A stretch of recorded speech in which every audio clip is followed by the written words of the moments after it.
Halo, salam sehat semuanya. Perkenalkan, nama saya Peter Janes Nenggolan, NIM 52024222012, Prodi Pendidikan Teknik Otomotif, Fakultas Teknik. Di sini saya akan menjelaskan bagian dari media pembelajaran dan juga contoh-contohnya. Oke, sekarang kita masuk ke definisi media pembelajaran.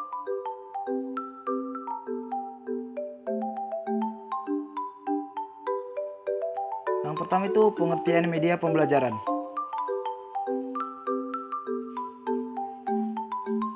Media pembelajaran adalah segala sesuatu yang dapat digunakan untuk menyampaikan pesan atau informasi dalam proses belajar mengajar sehingga dapat merangsang perhatian dan minat pada siswa untuk belajar. Itu adalah definisi dari media pembelajaran. Selanjutnya kita masuk ke manfaat media pembelajaran. Yang pertama itu dapat meningkatkan hasil belajar siswa. Yang kedua,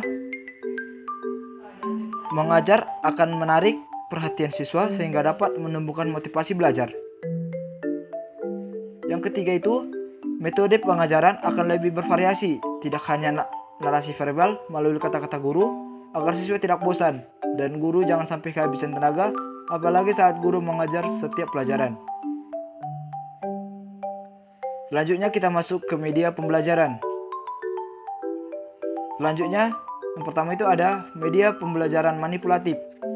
Media pembelajaran manipulatif adalah semua alat permainan yang berbentuk kecil dan dapat diletakkan di atas meja sehingga membantu anak terampil bekerja dan mengembangkan daya pikirannya atau dapat membantu membentuk pola berpikir sistematis.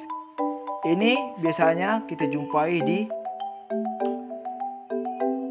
pendidikan anak usia dini ataupun taman kanak-kanak. Bahkan ada juga yang kita temui di sekolah dasar seperti itu. Metode media pembelajarannya adalah melalui benda media pembelajaran seperti segitiga, segi empat, dan lain sebagainya untuk meningkatkan cara berpikir atau pola berpikir sistematis. Seperti itu. Selanjutnya ada media pembelajaran melalui video, yang dimana merupakan media elektronik yang mampu menggabungkan teknologi audio dan visual secara bersama sehingga menghasilkan suatu tayangan yang dinamis dan menarik. Seperti yang sedang saya lakukan sekarang ini adalah media pembelajaran melalui video. Ada banyak media pembelajaran melalui video, apalagi di zaman COVID sekarang ini. Banyak guru ataupun dosen yang melakukan pembelajaran melalui video, yaitu memaparkan setiap pembelajaran itu melalui video ataupun berbentuk PowerPoint untuk meningkatkan mutu belajar dan juga pemahaman siswa ataupun mahasiswa dalam belajar melalui video tadi.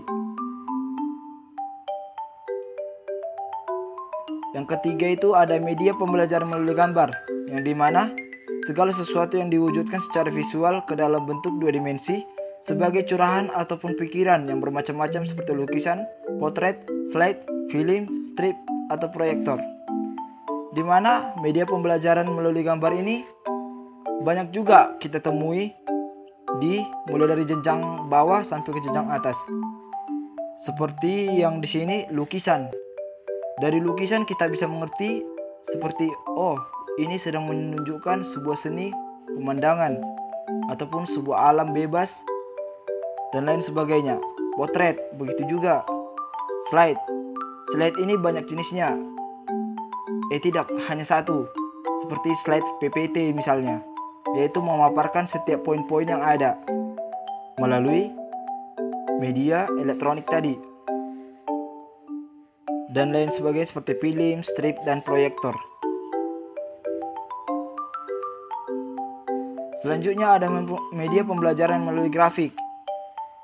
Media pembelajaran grafik adalah media visual yang menjanjikan fakta, ide atau gagasan melalui penyajian kata-kata, kalimat, angka-angka, dan simbol atau gambar.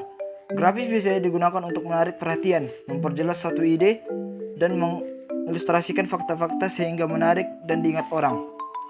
Media pembelajaran melalui grafik ini ada juga yang menggunakan seperti grafik ataupun perbandingan. Misal Sumatera Utara dengan Sumatera Selatan, dari segi angka COVID lebih tinggi di Sumatera Selatan, seperti itu. Ataupun seperti yang dikatakan di sini, biasanya digunakan untuk menarik perhatian, memperjelas sajian ide, dan mengilustrasikan fakta-fakta sehingga menarik dan diingat orang.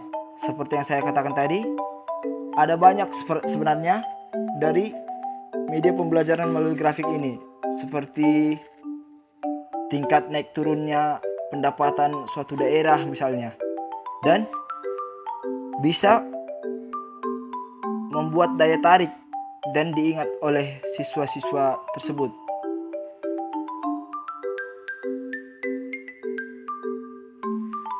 Selanjutnya, media pembelajaran melalui papan tulis.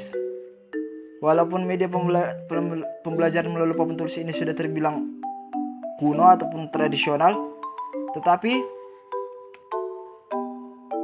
masih banyak digunakan seperti itu dan juga efektif dalam dunia pendidikan.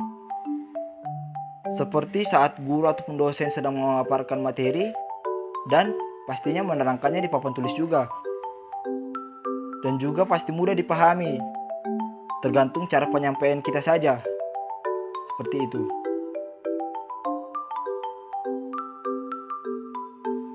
Selanjutnya ada media pembelajaran melalui relia, yang dimana semua media nyata di dalam ruang kelas dan semua media yang dapat digunakan dalam kegiatan observasi pada lingkungan di luar kelas. Ini seperti contoh, kita sedang belajar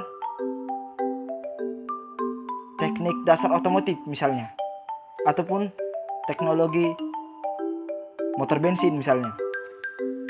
Di situ kita tidak mungkin hanya belajar melalui buku atau menonton video saja tanpa melihatnya secara langsung. Maka dari situ media ini sangat cocok digunakan.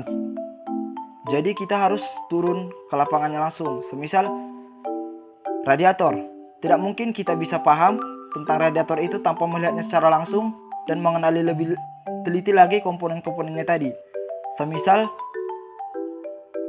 bila kita hanya melihat dari video, pasti kita berpikir dan tidak tahu bagaimana dalam dari karburator tadi. Makanya kita harus melihatnya secara langsung agar lebih mudah memahami dari komponen karburator tadi.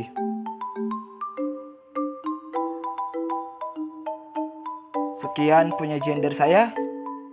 Bila ada kesalahan dalam pemaparan ataupun pemberian informasi yang saya berikan, saya mohon maaf dan terima kasih.